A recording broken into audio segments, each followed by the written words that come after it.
प्राचीन समय की बात है। एक नगर में 2 सेठानियाँ रहती थी। बड़ी सेठानी के घर में बहुत धन था, लेकिन वह कंजूस थी। छोटी सेठानी के घर में धन कम था, लेकिन वह मन से बहुत दयालु और मददगार थी। वह स्वयं को धर्म के कार्य करने और लोगों की मदद करने के लिए लगाए रखती थी।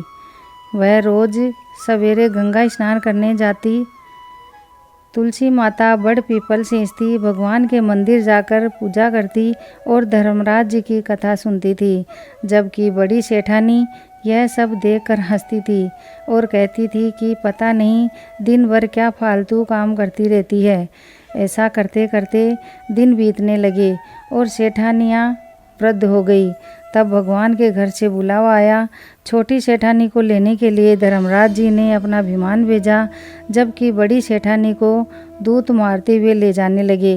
रास्ते में बड़ी सेठानी ने कहा कि मुझे भूख लगी है। तब दूत बोले कि यदि तुमने जीवन में किसी को खाना खिलाया होगा तभी तुम्हें खाना मिलेगा। थोड़ी देर बाद उसने फिर से कहा कि मुझे प्यास लगी है।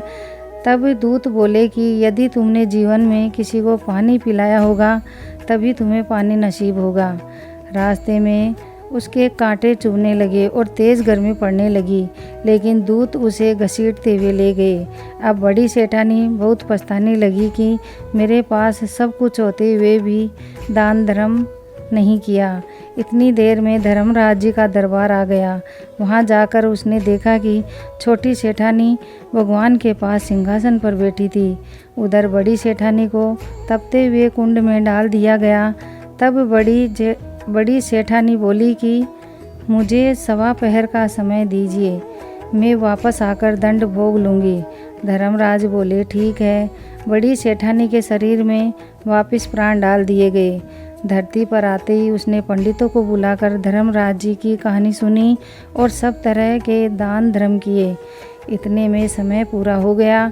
अब की बार बड़ी सेठानी को लेने धर्मराज जी का विमान आया।